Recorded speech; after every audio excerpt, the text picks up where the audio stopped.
Every year, Jonathan travels from Bulacan to the Quiapu Church as part of her Lenten pilgrimage. This year, with the new protocols in place, she wonders if the church will even be open. Malungkot kasi traditional na since yung bata kami, talagang every year yan, kasama pa ng mga parents namin. Talagang iniikot namin ng lahat ng ganitong simbahan, yung matatandang simbahan. On Monday, the Interagency Task Force or the IATF banned all mass gatherings including religious gatherings to stem the rising cases of COVID-19.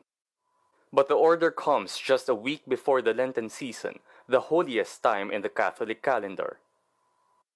And some of the bishops are defying the order. Manila Archdiocese Administrator Bishop Broderick Pabillo says the church was not bound to follow a rule where the church was not even consulted. So diyan mali na sila. At hindi dapat tayo sumunod sa ganyang pamamalakad na walang konsultasyon at it somehow breaks the separation of church and state. Caloocan Bishop Pablo David asked why church services were banned when gyms and spas were initially allowed to operate. David says the order also violates religious freedom. Bishop Pabillo says Manila churches will still hold services, but at 10% capacity. Actually, we restrict ourselves to 10%.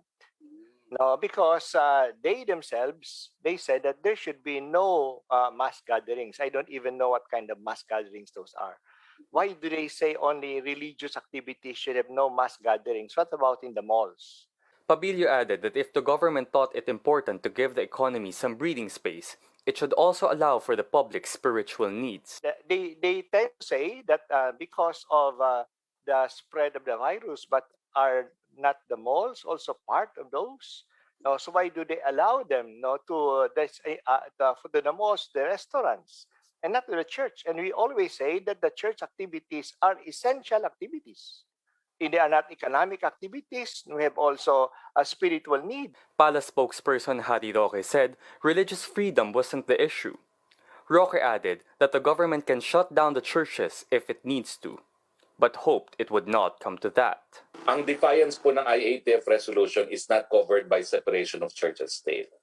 What is covered is the freedom to believe and the freedom not to endorse a religion. Pero in the exercise of police powers, we can order the churches closed. Wag sana pong dumating doon, Bishop Pabillo. Religion is deeply embedded in the Filipino culture and is just as important as our health and the economy. So the most important thing is that we learn how to balance them. I'm Jacob Lazaro and we are One News.